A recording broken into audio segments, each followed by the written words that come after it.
किसान और मौसम। बदलते जलवायु का खेती पर प्रभाव। ग्राम धनपुर एक शांत और सुंदर गांव था, जहां अधिकतर लोग खेती पर निर्भर थे। खेतों में लहलहाती फसलें इस गांव की पहचान थी। लेकिन कुछ सालों से मौसम में अजीब सा बदलाव देखने को मिल रहा था। कभी बारिश जरूरत से ज्यादा होती, तो कभी महीनों तक सूखा पड़ता। किसानों के लिए यह सबसे बड़ी चुनौती बन गई थी। रामलाल का संघर्ष। इस गांव में रामलाल नाम का एक मेहनती किसान था। उसके पास लगभग 5 एकड़ जमीन थी, जिस पर वह गेहूं, धान और कुछ सब्जियां उगाता था। हर साल उसकी फसल अच्छी होती थी और उसका परिवार अच्छे से जीवन यापन करता था। लेकिन इस बार मौसम ने उसका पूरा गणित ही बिगाड़ दिया। गर्मी के मौसम में बारिश होनी चाहिए थी, लेकिन आसमान बिल्कुल साफ था। खेत सूखते जा रहे थे और पानी की कमी के कारण फसल मुरझाने लगी। रामलाल ने पानी की बचत करने के लिए ट्यूबवेल का सहारा लिया, लेकिन भूजल स्तर इतना नीचे चला गया कि नलकूप भी बेकार हो गया। गांव के अन्य किसान भी इसी समस्या से जूझ रहे थे। बूढ़े किसान की सलाह। एक दिन जब रामलाल निराश होकर गांव के पीपल के पेड़ के नीचे बैठा था, तब गांव के सबसे बुजुर्ग किसान गंगाराम बाबा वहां आए। उन्होंने रामलाल की चिंता उसके चेहरे पर देख ली। उन्होंने पूछा, क्या हुआ बेटा, इतने परेशान क्यों हो? रामलाल ने गहरी सांस लेते हुए जवाब दिया, बाबा, इस बार बारिश हुई ही नहीं। मेरी फसल बर्बाद हो गई। अब कैसे घर चलाऊं? गंगाराम बाबा मुस्कुराए और बोले, बेटा, यह पहली बार नहीं हो रहा।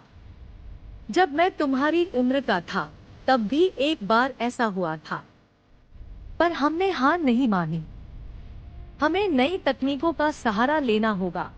समाधान की तलाश। रामलाल ने बाबा से सलाह मांगी।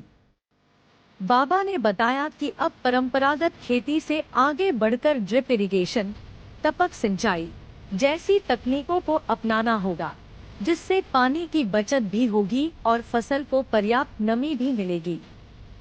इसके अलावा उन्होंने जैविक खाद और मल्चिंग, पौधों के चारों ओर घास या प्लास्टिक बिछाकर नमी बनाए रखना जैसी तकनीकों के बारे में बताया। बाबा की बातें रामलाल के दिमाग में। नई तकनीक अपनाने का फैसला। रामलाल ने अगले ही दिन गांव के अन्य किसानों से चर्चा की और सभी ने मिलकर सरकारी कृषि केंद्र जाकर जानकारी ली। वहां से उन्हें जल संरक्षण और सोलर पंप जैसी योजनाओं की जानकारी मिली, जिससे उनकी पानी की समस्या हल हो सकती थी। उन्होंने खेतों में पॉली हाउस, प्लास्टिक से ढकी संरचना बनाकर सब्जियां उगाने की तकनीक अपनाई, जिससे कम पानी में भी अच्छी पैदावार होने लगी। धीरे धीरे पूरे गांव में यह बदलाव आ गया। अब किसान पारंपरिक तरीकों के साथ साथ आधुनिक कृषि तकनीकों को भी अपनाने लगे।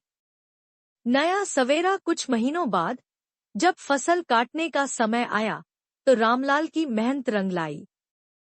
उसकी फसल पहले से ज्यादा अच्छी थी और कम पानी में भी बेहतर उत्पादन हुआ था। गांव के बाकी किसान भी खुश थे, क्योंकि वे भी अब सूखे और बेमौसम बारिश की मार से बचने के लिए तैयार थे। रामलाल अब सिर्फ एक किसान नहीं था, बल्कि गांव का एक प्रेरणादायक नेता बन चुका था। उसने किसानों को यह सिखाया कि अगर हम बदलाव को अपनाएं, तो किसी भी कठिनाई को हराया जा सकता है। शिक्षा। इस कहानी से हमें यह सीख मिलती है कि मौसम में बदलाव जरूर आता है, लेकिन हमें उसके अनुसार खुद को ढालना आना चाहिए। आधुनिक तकनीकों और वैज्ञानिक तरीकों को अपनाकर किसान हर समस्या का समाधान निकाल सकते हैं।